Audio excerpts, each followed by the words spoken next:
cottage cheese.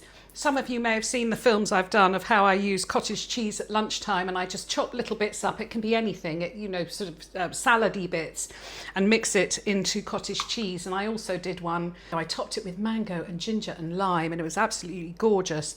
It's lovely in an omelette. It's a great ingredient because it is high in protein, so you can feel, and protein does make you feel full, so you can have protein and miss out on the carbs, or you don't feel like you're missing out on the carbs. This is the cottage cheese that I use. It is by far, for me, my absolute favourite. It's called Longley Farm. I was using the zero fat one, but one of you out there said, oh, you have to try the full fat one. And I mean, you can see it's not watery. It's so good. Quite versatile. I think I've also done a canapé, if you click in the highlights on canapés, where I've used cottage cheese to stuff a pasta shell as a canapé. Cottage cheese. Oh, and Longley Farm. If you happen to see this film, please can you make it in some bigger pots as well as the small pots. Thank you. Quick recipe from my daughter for a high protein omelette. I have heated my frying pan. I'm just putting in a knob of butter and a few leaves of spinach. I've got 2 eggs that I've whisked with salt and pepper. They're going in.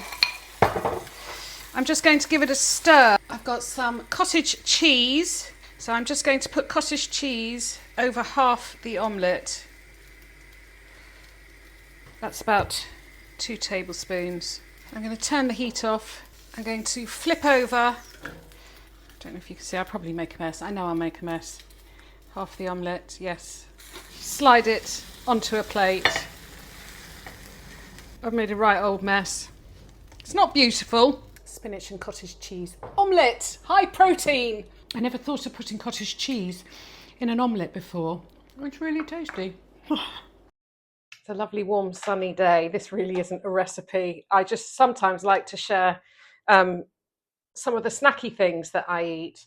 So this cottage cheese, which is Langley Farm Yorkshire cottage cheese, is the best cottage cheese I've tried. And in fact, this one is fat-free, so it's only 63 calories for 100 grams. I love cottage cheese, but it can be a bit boring on its own, and this is the way I like to have it, and you could do any combination of it you liked.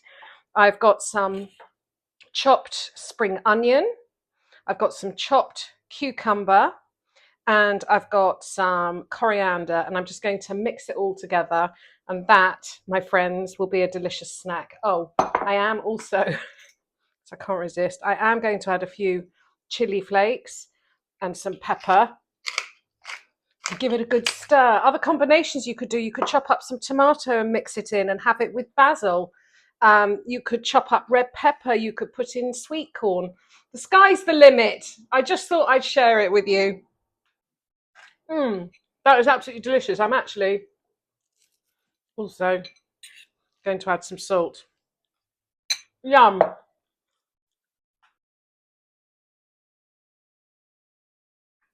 Just thought I've got to share this. It's another one of my cottage cheese creations, and I've surprised myself. It's absolutely delicious. I had a little test spoonful. This is as I've recommended before, the Longley Farm cottage cheese, but any cottage cheese will do. I had a mango that needed using up, so I've cut it into little cubes and I've put that on top of the cottage cheese. I have sprinkled it with some fresh coriander.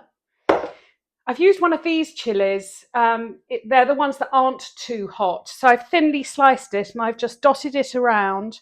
Oh, here's a tip for cutting lime for if you want to squeeze it onto something without getting pips in it, is I've cut the cheek off.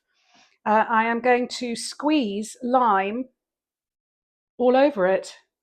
I've tasted it. It's absolutely gorgeous. I'm not sure whether this is breakfast, brunch or lunch. It's breakfast. And there it is, mango with cottage cheese. Following on from the cottage cheese film I did a while back, I've become obsessed with how I can use cottage cheese. So I've come up with this idea.